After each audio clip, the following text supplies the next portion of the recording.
Okay, now before we go to the actual meditation, there's one note which I skipped last week. I said I didn't have the time, and I said we'll do it later. I want to finish that note. It's quite a simple note because now that you have understood the concept of consciousness clearly, you will understand this note very easily, which is this point number 9. I left it out last week because of lack of time. Today I will cover this point. So what are the modes of the mind? See, this is again, we have to become aware that these are, whatever I experience is all through the mind. Always that basic fact we must remember. There is no experience without two things. Number one is the mind, which is material in nature, which is subtle body, which is a reflecting material, like a mirror. The second is, we should also learn that there is reflected consciousness. Without these two, RM and RC, there is no experience at all. So whenever we talk about experience, RM and RC have to be used. When it comes to Atma, it is not called as experience, it is called as Jnanam. Why it is not called as experience? Because we don't use our mind when it comes to Atma. We use our mind up to a certain level. We take our mind with the help of Vedic descriptions, and then last minute, we just drop the mind. The mind itself drops itself. It's like, I always give this example of a pole vault jumper. At the height, he will go up to the pole, he will use the pole to go and reach the height. And then he will drop the pole and then swing to the other side. The same thing we have to do. We have to use the mind, and up to a certain point in meditation, and then learn to drop the mind itself, because mind ultimately is an instrument. Coming down to this chart explains to us the 3 states of consciousness. All of us go through these 3 levels of experiences. When it comes to Atma, to understand deeper and deeper in meditation and in general knowledge, when it comes to the scriptures, you must understand this chart very well. We'll start from the left-hand side, pure consciousness awareness principle, Atma. Now this exists independently, has independent existence. That is why we say Atma is Sat Chit Ananda. Sat means it exists, pure existence. From any object, if you remove the name and form and function, 3 things. You remove the name, form, and function of an object or a being, you will only arrive at what is called as existence or consciousness. So, but existent consciousness can exist independently. That is what we experience in sleep. I can experience, all of us have the experience of Atma, means we know that we know that I can remain without the body, mind, and the world. Body, mind, sense organs, and universe are only the medium, the instruments. Then the first thing you should know about the 3 states is that all the 3 states do not belong to Atma. All the 3 states belongs to the mind. There is one beautiful book called as Shruti Sara Samudranam, about 2-3, I don't know how many verses, I've forgotten, but that book deals only by, almost more than 200, almost 150, 200 verses are there, which only deal with only one topic, The topic is what?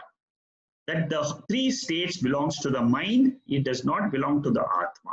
It doesn't belong to the gross body. It belongs to the subtle mind. And here, the same Mandukya Upanishad also talks of the three states belonging to the mind. And it goes very, very deep. Very, very deep. Mandukya Upanishad, if you want to learn about the three states of consciousness in a more deeper level, there are almost like 250 verses or something in Mandukya Upanishad. The actual Upanishad is only 12 verses. But there is a commentary on that, 12 verses, and which analyze the three states. The first state, let me start from the waking state, which we are all used to. Now, how do I differentiate? I must be able to differentiate these three states in meditation at a later point of time. Yeah, I won't say immediately which our mind will be ready, because our minds today, we need to take baby steps in meditation before we arrive at this will be the final meditation. So the waking state, what happens is, the first, as I told you, the mind, the Atma wakes up the mind. It is a witness of the mind first. Mind is activated by reflection of Atma. Vasanas are in full play. That means as soon as I wake up in the morning, I will take the next step as per the impressions in my mind. Immediately, I will make a list of things to do. I will, today I have to do this, this, this. All based on what? Whatever impressions I had yesterday, they are still left behind. They become manifest form. Then when the mind gets activated, the sense organs automatically, the same split second, the mind activates all the sense organs and I become aware of the world. When the sense organs are activated, the five sense objects become perceived. That means I hear, I smell, I can see.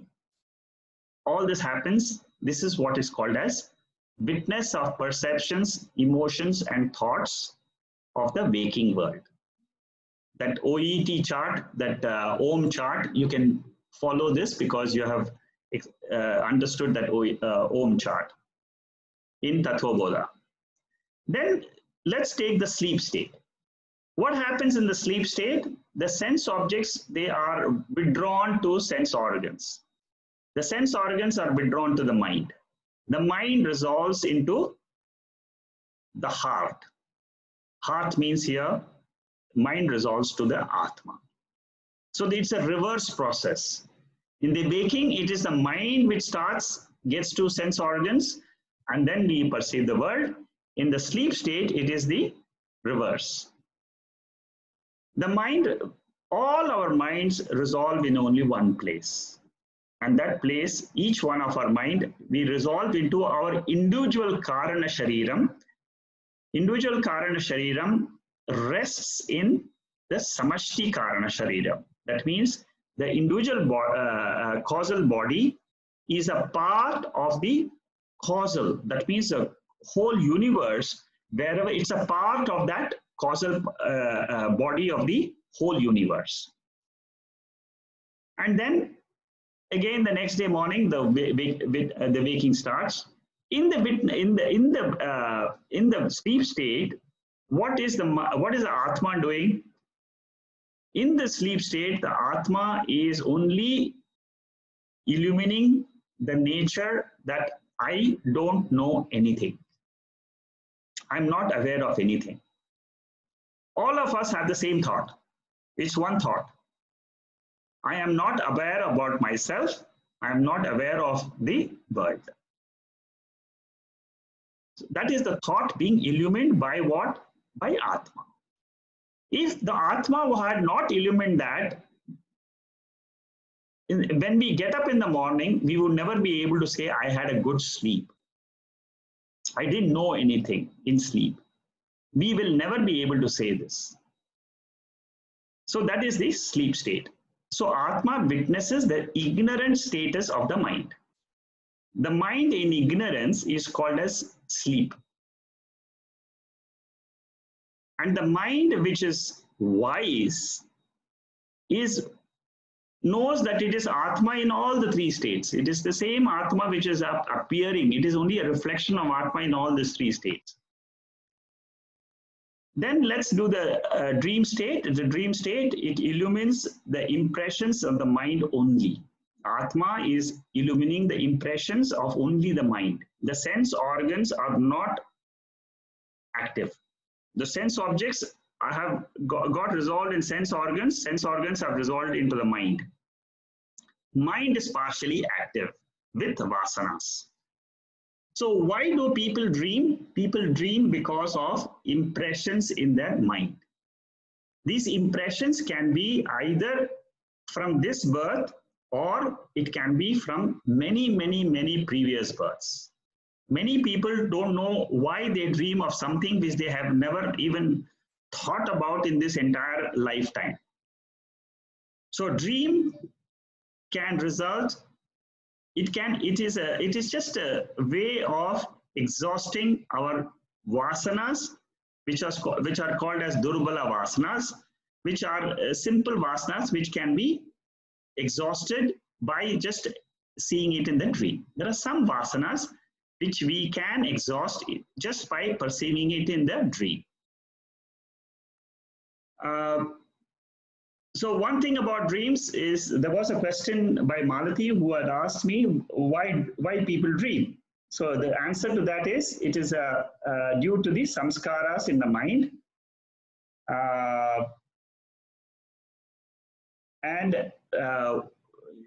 If you look at yesterday's wakings, yesterday's dreams, they are not there today.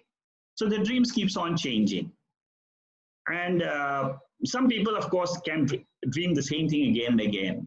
But it depends on how strong the vasanas are of that particular impression. So these three are the states, and this is the Atma, which is all alone. In Atma, there are no three states. The three states come and go as per the mind waking up, or the mind sleeping, or the mind in semi-waking condition.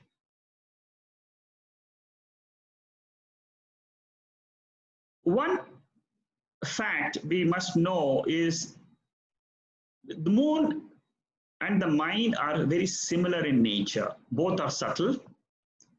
Moon can reflect the sunlight, and that reflected sunlight is what we call as moonlight in ignorance.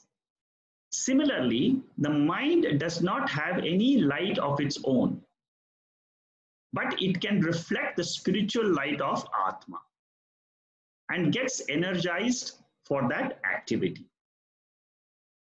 That means the mind gets energized every day in the morning, and then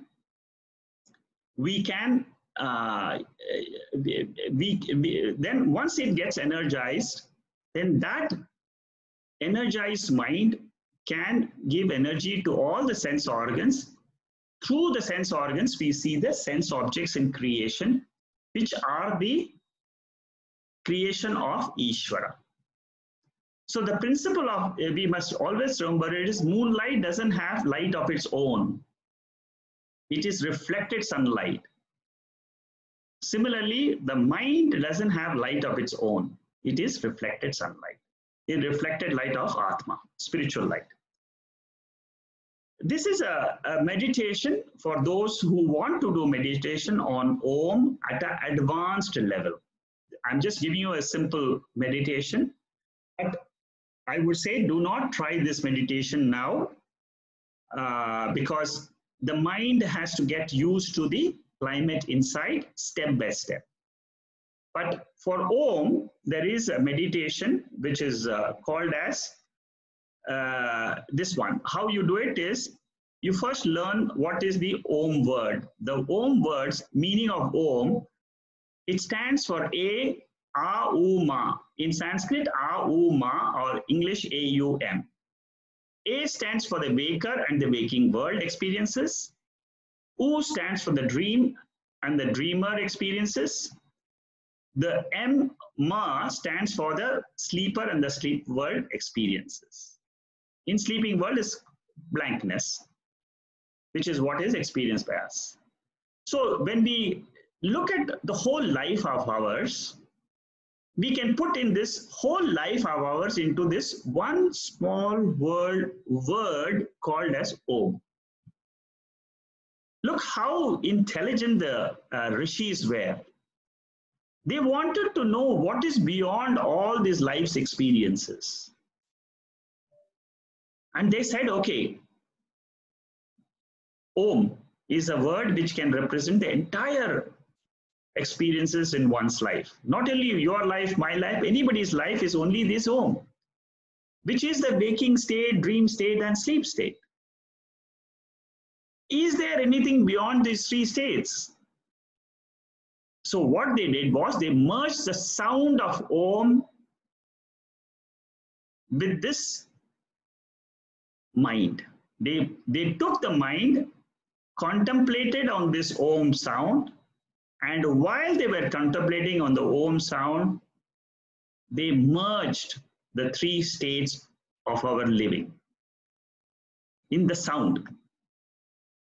And they said, whatever lies beyond this is the truth.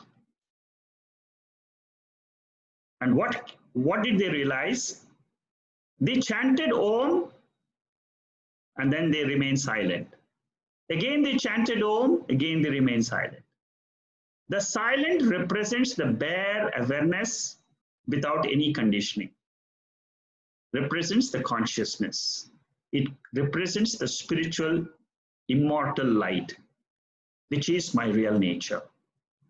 In this spiritual light, the whole waking, dream, and sleep is coming and going for millions of years.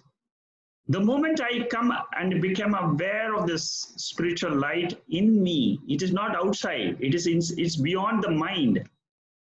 What is the locus of this spiritual light is in my own mind. So, when you meditate on this Om meditation, first you have to say, I am only a seeker of truth. I am the pure, formless consciousness, unaffected by any thought disturbances. We must deliberately say this, because this will remove, my mind will get trained to see, to perceive other things beyond the thoughts. So then after saying these two things, then we chant Om mentally, and then be aware of the silence. In the silence, I just tell myself, I am that pure awareness. Let me remain undisturbed. Again, chant Om. Chant Om 5 times. Om, Om, Om, Om, Om. Then remain silent. And again, be aware of the silence. Again, try. So in one meditation, you can stop with the first 5 times. If you get used to it, you can do another 5 times. Later on, you can do another 5 times. And in the end, you just say Shanti. So the idea behind this is to be that awareness principle. That's all. But try this meditation. This is called as advanced Omkara meditation.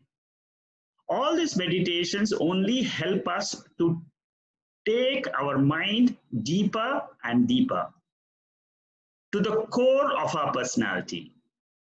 All the meditation exercises are designed to stop our mind going into the outer world and getting disturbed, withdrawing the mind to the core of our personality, which is what the Vedas are trying to teach us. Okay, so with this meditation, I will stop this note, which was left out last week. Coming to the, okay, these are the qualities which I will take up of Atma one by one. And as we take these qualities, I will explain these 15 words which are here. All these are all giving descriptions or indicators where I have to take my mind one by one. Slowly, I have to take my mind. We don't have to rush. We can take one at a time and dwell on that for a week, and then take another one, dwell for that another week, and so on. So the last week we did this this first meditation of being a witness to our thoughts. The idea is to bring down the thought levels in the mind. So if you can do that, if you have done that, and if you feel you have succeeded a little bit, then you can want to try the next meditation which we tried today. You'll do that. So individually you can take one meditation at a time. You can even be in it for one week, 1 month, 2 weeks, no problem. You can try different meditations and see what suits you. So every week for some time I will take up these meditations. Again, the idea you should remember, I have to go to the core of my personality. In every meditation, you should say, basically remember two things. One is I must drop out all my roles. That means during the time of meditation, at least tell yourself, I will not think of all my roles. Mother, father, businessman, brother, sister, so many roles I play in the daytime. So let me just keep the roles. After 10 minutes, I will go back to the roles. Anyway, we go back to our roles throughout the day. Then the second thing every time we must say, I'm a seeker of truth. And the third thing we should remember is whenever my mind is disturbed or gone, whenever I got lost in some other thoughts, if I want to bring it back, either you chant Om or you observe the breath. So these are the three common principles. I will not be repeating it every time, but you assume that if you have this is how you learn. If you have observed the breath, it will calm the mind immediately. If you just observe the breath for 1 minute, your mind will be extremely calm. Then take one by one, as I said. Last week I was a witness to my thoughts. That means I, the awareness principle, am witness. Now, where do I get this information? It is only from the scriptures. That is why it is called as Vedantic meditation. There is no other light in the world which can illumine the thoughts in the mind. This has been clearly said in the Vedas. Therefore, I'm using that idea in my meditation and trying to understand the truth. Today, what we are going to practice is a very simple meditation.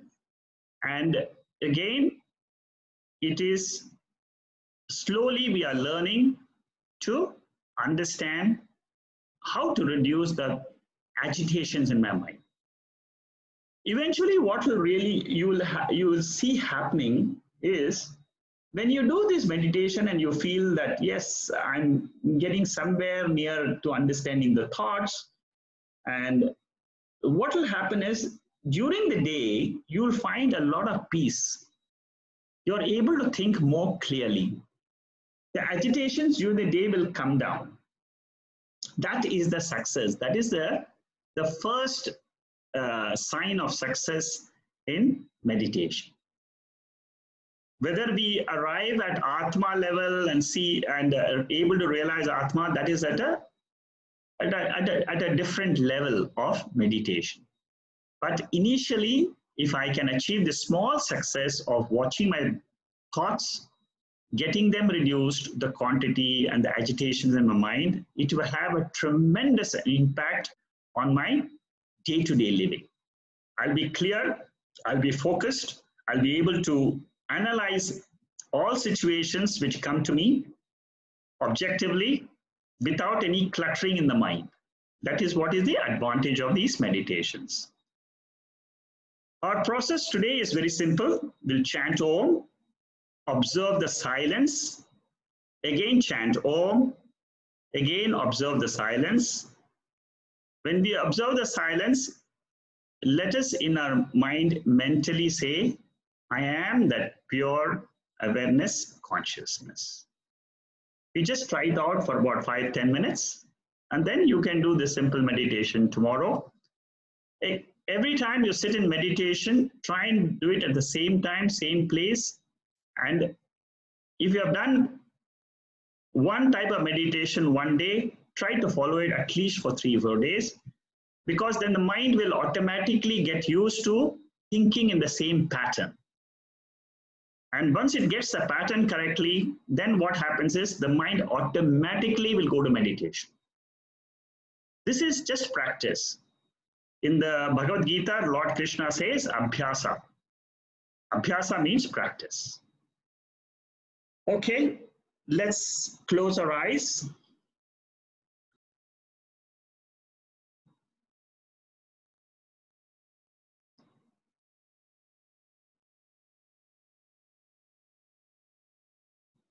As I chant Om, you listen, and then you mentally chant yourself.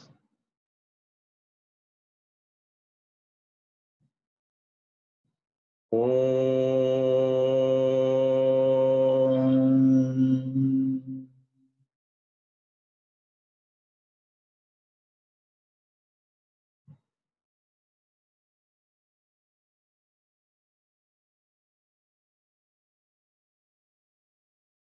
Chant mentally Om 3 times. Each time, leave a gap and observe the gap between the Oms.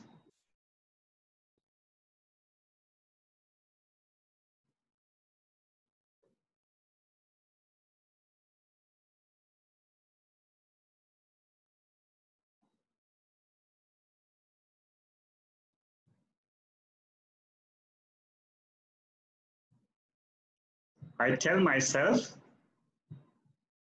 I'm the pure awareness principle.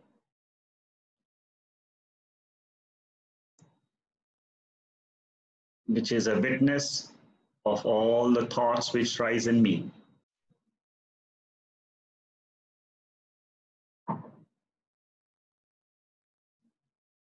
Om.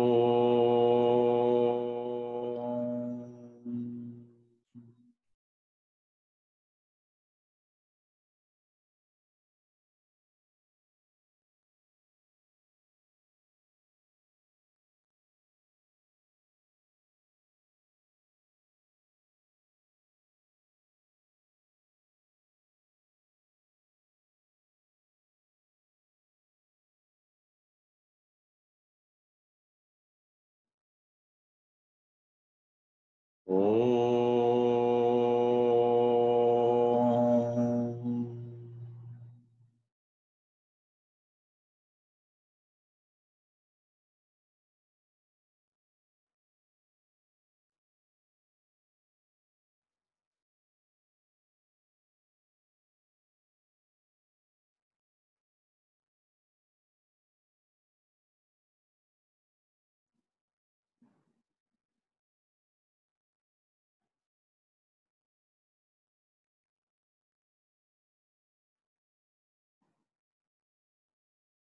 Om.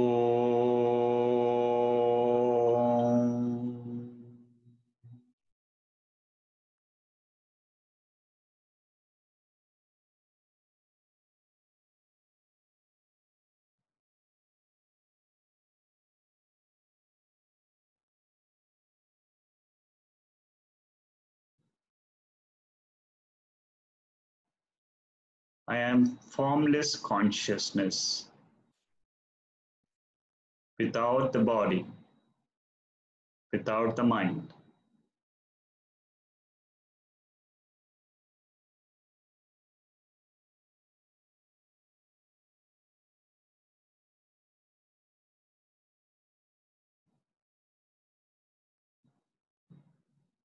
Om.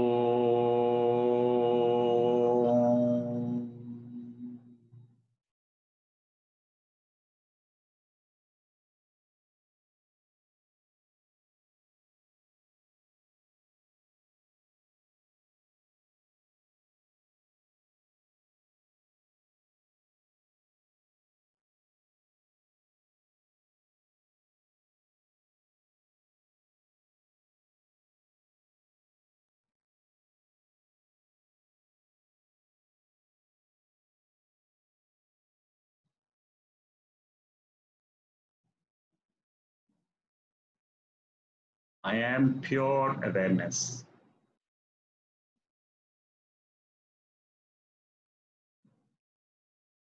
Om.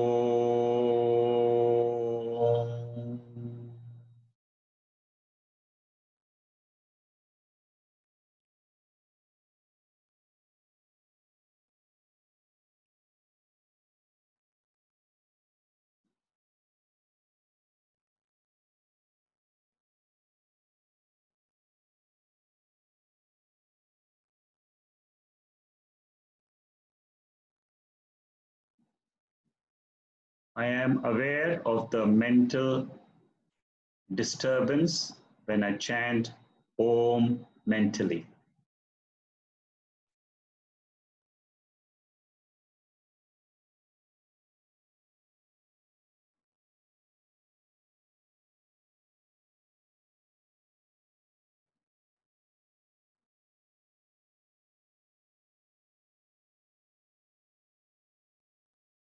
Om is a disturbance in the thoughts which rise in consciousness and dissolve in consciousness.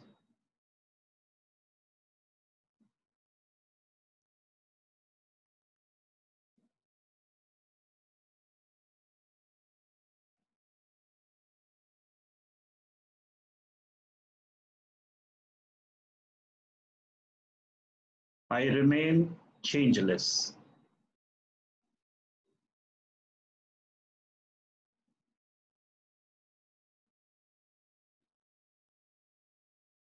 Thoughts come and go.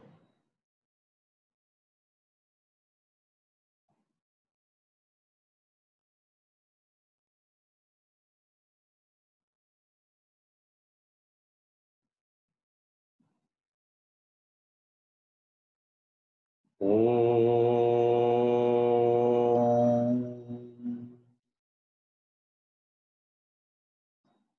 Asato Ma Sádgamaya Tamaso Ma Jyotirgamaya Mrityorma Amritangamaya. Om Shanti Shanti Shanti.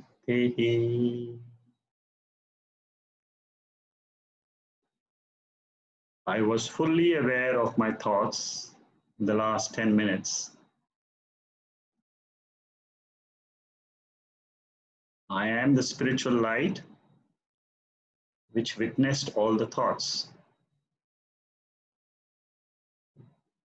Throughout my waking state, I am the same witness of the thoughts rising and falling.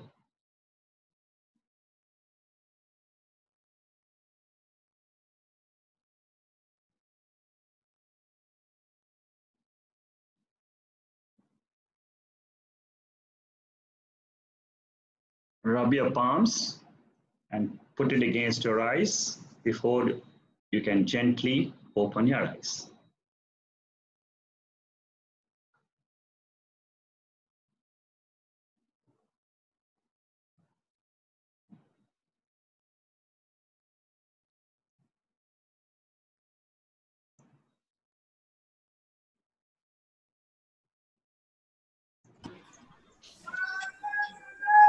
Anybody has any questions at the moment? Yeah. Yeah, go ahead.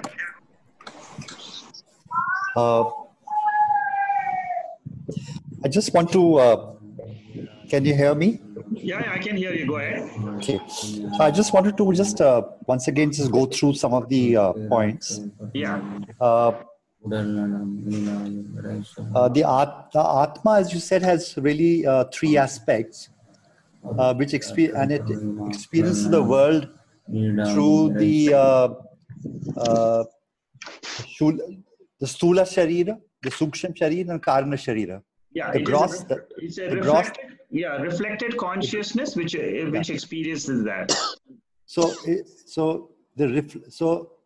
The reflected consciousness is the self. No. Reflected consciousness is the mind plus the reflecting material, the subtle body. It's not Atma. It's not. So so what you're saying is that the reflected consciousness is the mind plus the consciousness experiences the world through the three stages of the gross, the subtle, and the causal. Yes. The gross experiences the world through senses, in the waker as a waking world, the knower and the known. Yeah. In the subtle world, it experiences the dreamer and the dream world. Yeah. Where both the knower and the known are sort of part of the dream. Yeah. And in the causal, the karana, it's sort of there is no experience because it's a deep sleep. Yeah, correct. And it's this thing.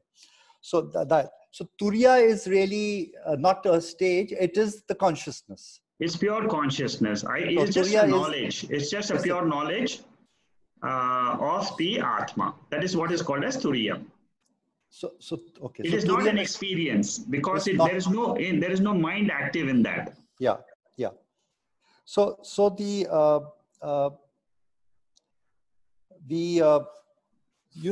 I think in the Tattva Bodha somewhere you had mentioned about the Vishwa also, the Vishwa, the Tejaswa.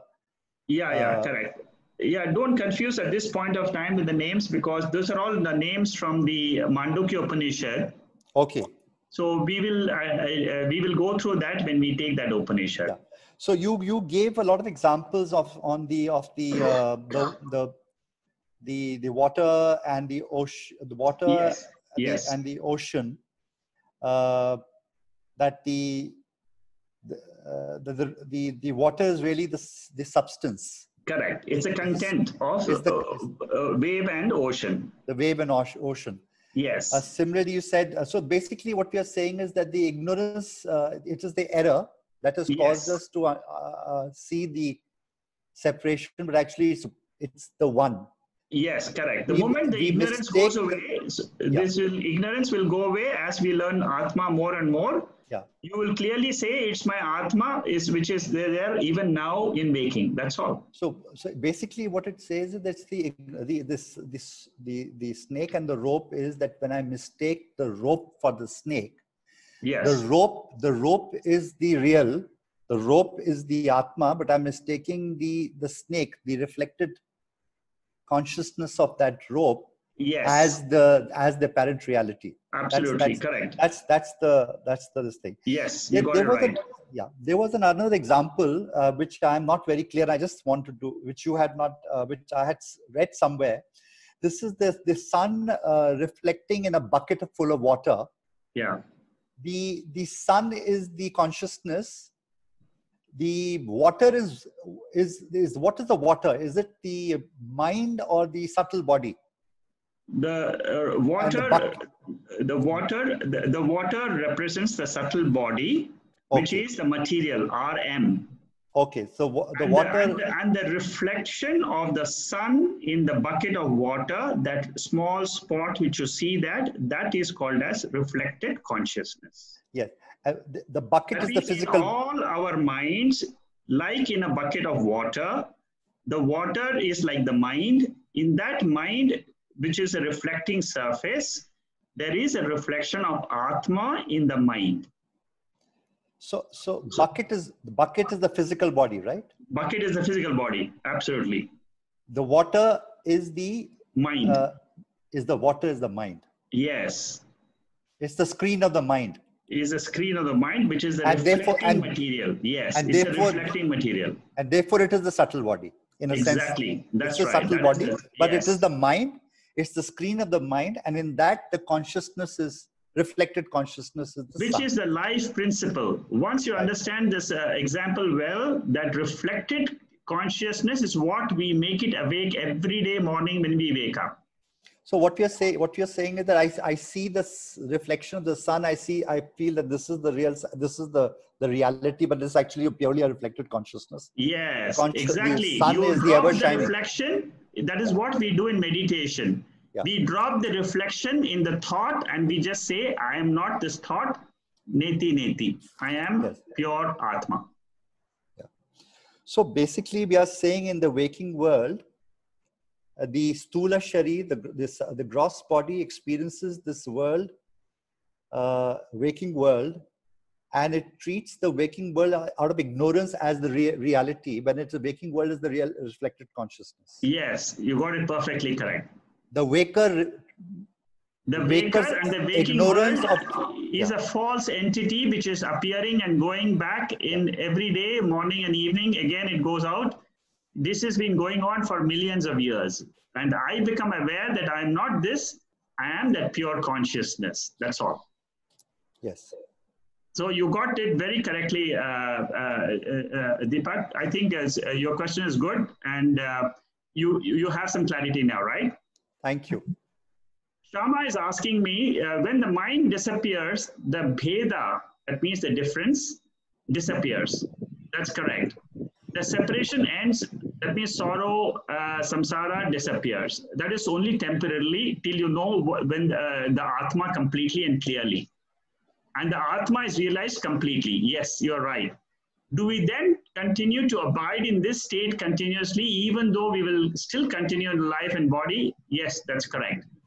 See, what happens is this knowledge, it takes time to percolate inside our subconscious mind. You know, the consciousness, it has to go deep into our subconscious mind.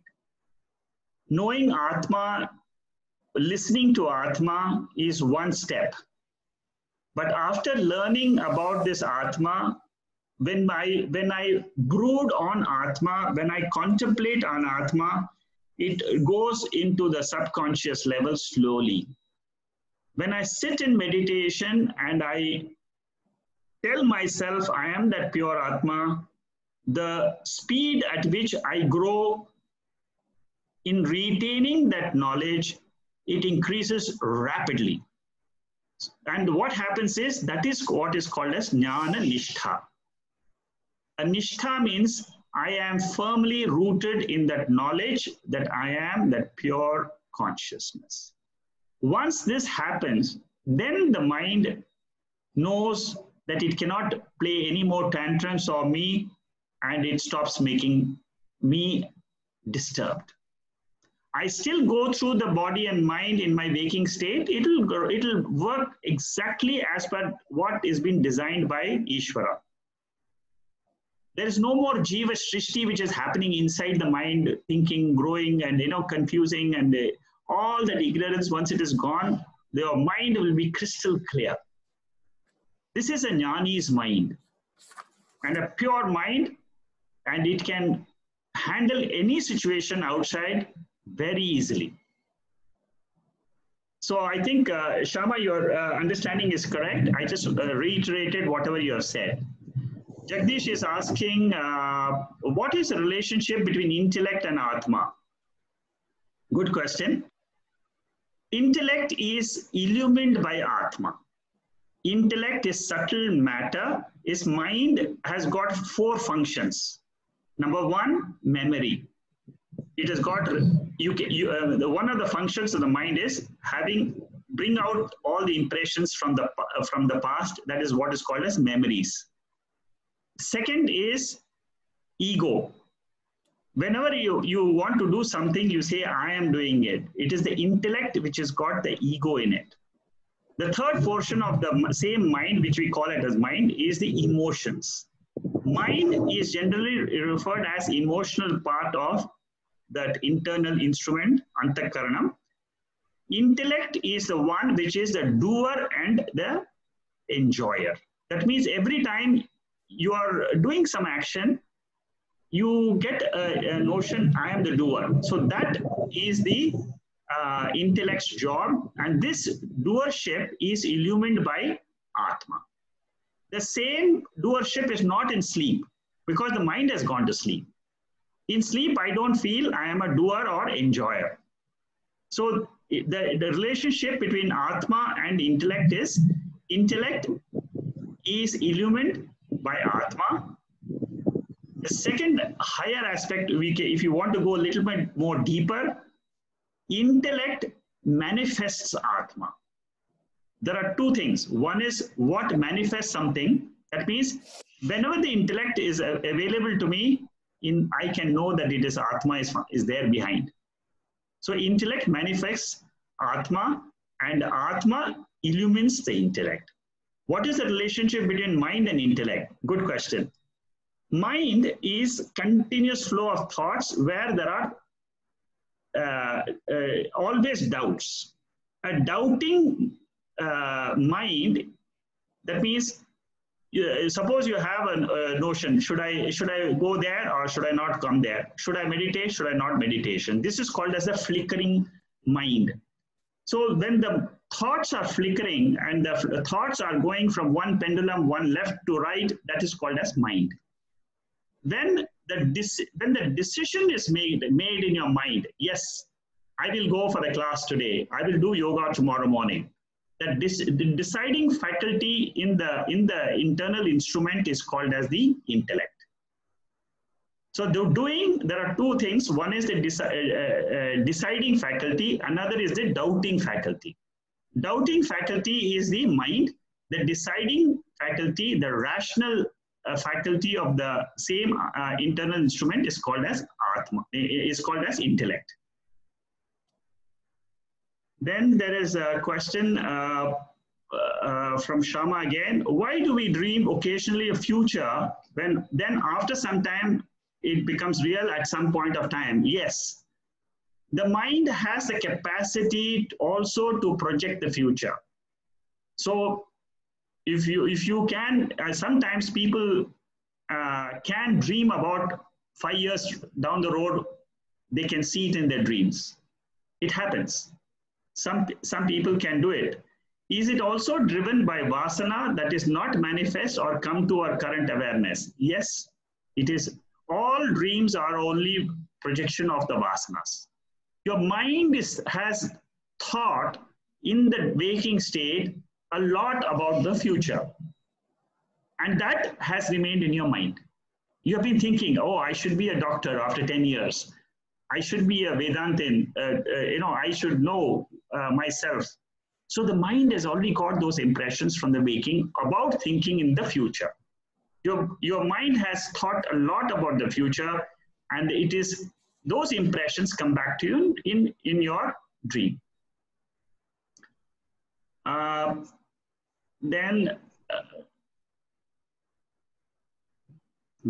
we in control in the intellect in the study compared to the intellect of analysis? Are we in control in the intellect in the study? Yes, we are in complete control of the intellect when we do analysis of what we have learned. The intellect comes into greater and greater control when you meditate, because no more the thoughts of the past will disturb you, no more the thoughts of the future will disturb you. You will be able to act in the present moment. Every moment to moment, you're aware. So meditation helps a lot in the control of the intellect. Srinivas is asking, do we need to chant Om mentally only, or can we chant it so we can hear which is suggested? What is suggested? Okay. Initially, many people are not used to chanting mentally. So if you can't chant mentally, it doesn't matter. You can chant Om physically, verbally. You can hear the Om, no problems. You practice this for 10 days, automatically after 10 days, you will tell me, I can now chant mentally. So initially, yes, you can start. There's no problem. You can chant Om, and then you do the same. In the study, okay, who experiences Turiya? Turiya means it is a name of Atma. There is no experiencer for Turiya.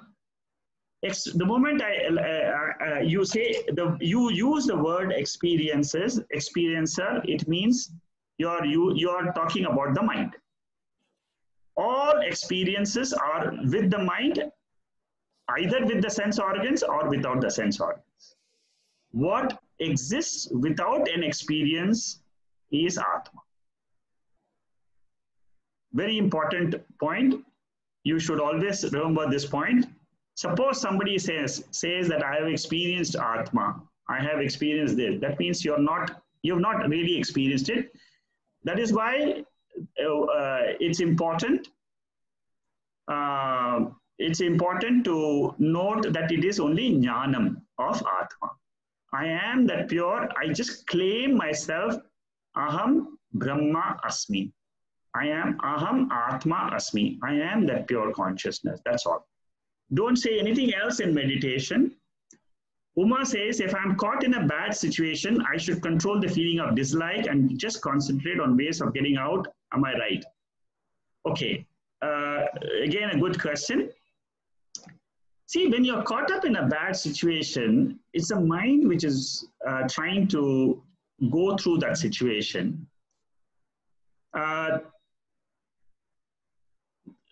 First thing you should try to, at that point of time, it is not easy to control the mind, especially when you're going through a bad situation, because the mind is very agitated and it dislikes the situation tremendously. This can be controlled. One thing we should remember is don't try to suppress the mind too much, because it will burst out one day.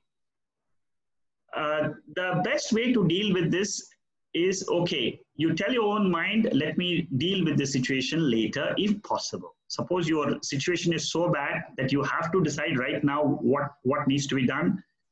If a situation like that arises, then the best thing to do is, to the best of your ability, use your intellect, don't use your emotions. Because this is again comes by practice. Many a times we react to a situation without even thinking. This happens to 99.9% of us. We don't use our intellect to analyze or to analyze a situation and say, okay, I can.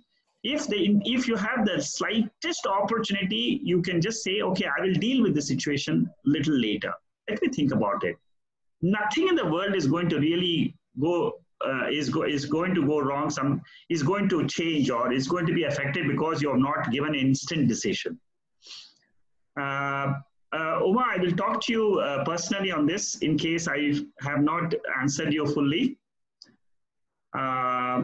With that, we close today's sessions. All the questions are over, and we'll catch up next week. Thank you. Good night.